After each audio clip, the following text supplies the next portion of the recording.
Welcome back to Knights TV. It's Simon V of Viola here with a 1986 world champion and, of course, the manager of the Buffalo Bisons, the great Wally Backman. Wally, first off, thanks for taking out a few minutes. I appreciate it. Hey, not a problem at all. Nice to meet you here. Of course, you now as the manager of the Buffalo Bisons, and you've gone through the ranks here in the Mets organization. Brooklyn, you started with the Cyclones, of course, and then worked the way up to Binghamton. Now here with Buffalo. Single A, double A, triple A, Wally, what's really the difference between those organizations? You know, I don't really see a whole lot of difference in them, you know. I mean, it's managing your players the way you need to manage your players. You know, I've always thought that the most important thing, especially at the lower level when I was in Brooklyn, you know, that's an affiliate that they expect to win there. So you can really run your bullpen the way that you want to run your bullpen, just like you would do in the big leagues.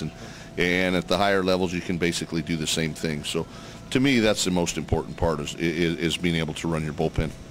And then going forward, of course, now AAA, just a step away from the majors. I mean, what's the difference between AAA? I mean, you have guys on this team that are veterans of the majors. You have guys on this team that haven't seen the majors yet. A guy like Matt Harvey is just really in just his second professional season.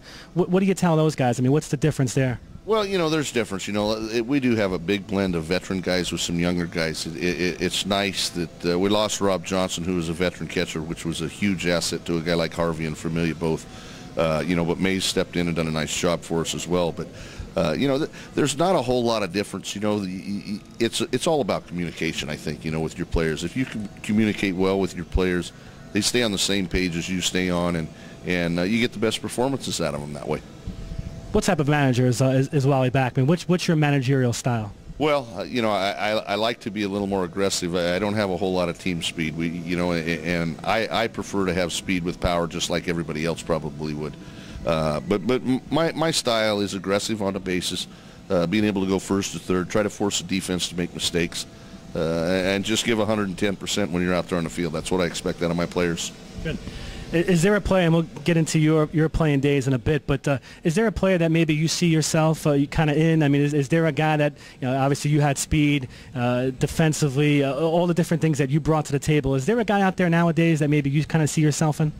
Well, you know, I don't know if it's the right choice, but a guy like Vinny Rottino can play a lot of positions for me here in AAA. But I mean, this guy goes out there and busts his butt every single day, and he plays the game as hard as anybody. And he's the type of player you wish you had 25 of them, not to take anything away from the other players, because I know they're playing hard. But just watching him play the game, run the bases, the things, his work ethics, all those type of things are things a veteran guy like Vinny can rub off on the younger players. Right.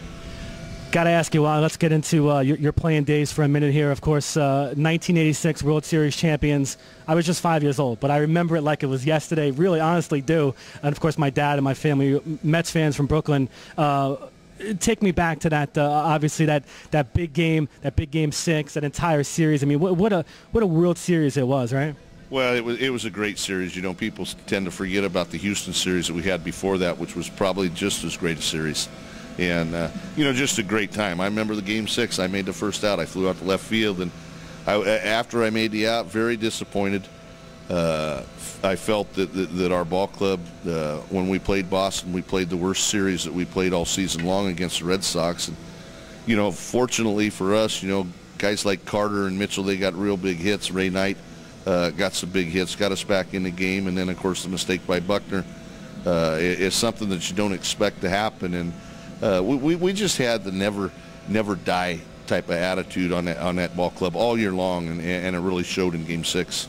When something like that happens with Buckner, with going through the legs, I mean, what do you guys say to yourselves after that? I mean, was some shock? I mean, when that happened, I mean, what were you guys saying? Well, we were happy. I mean, we really believed after that happened that going into Game 7, there was nobody going to beat us. Nobody had a chance to beat us, and you know, we went out, scored some runs. Ended up winning that game, but we really were determined and with being able to win that next game. You talk about that inning, of course, that famous inning. Gary Carter, the kid, he started it off there with the hit, and then everything kind of fell into place after that. Gary was my idol growing up. I wore number 8, was a catcher. I think I might have curled my hair back in the day as well, just to be like Gary. It's been a tough year, of course, with the passing of Gary. Just some words about Gary, if you have them. Well, Gary was, you know, Gary was the type of guy that he never had anything bad to say about a teammate, and he was probably the perfect example of a player that played the game the way that the game should be played. Not only just on the field, but the type of person Gary was off the field was just absolutely amazing. I mean, he was a perfect role model for a lot of us. It would have been nice if we would have used Gary as a role model in those years, but of course a lot of us didn't, and it's just a sad thing to see that Gary's gone. And great family guy. I was a fan of him as well.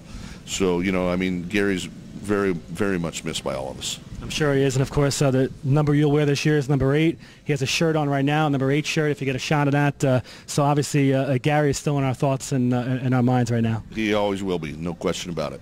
Last couple of questions for you, Wally. Of course, as we're talking to Wally Backman, the manager of the Buffalo Bisons here. Very special team, of course, wins the 1986 World Series. Did you think you guys had more in you? Of course, 1988 against the Dodgers, and you guys, did you think you guys had some more in you? Yeah, we really did. And '88 that was tough, losing to the Dodgers. We beat them 11 out of 12 times that season, and to go in there, Hershiser was hot, pitched very well against us.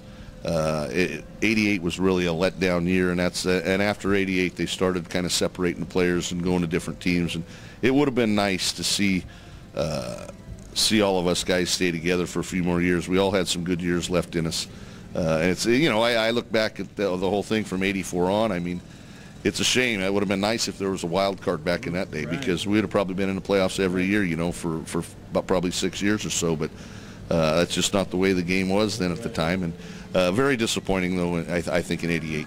Does that make the team get overlooked in a way? Does it look underrated because you guys have the one, and there were maybe some thoughts that maybe you guys could have had 2, maybe you guys could have had 3?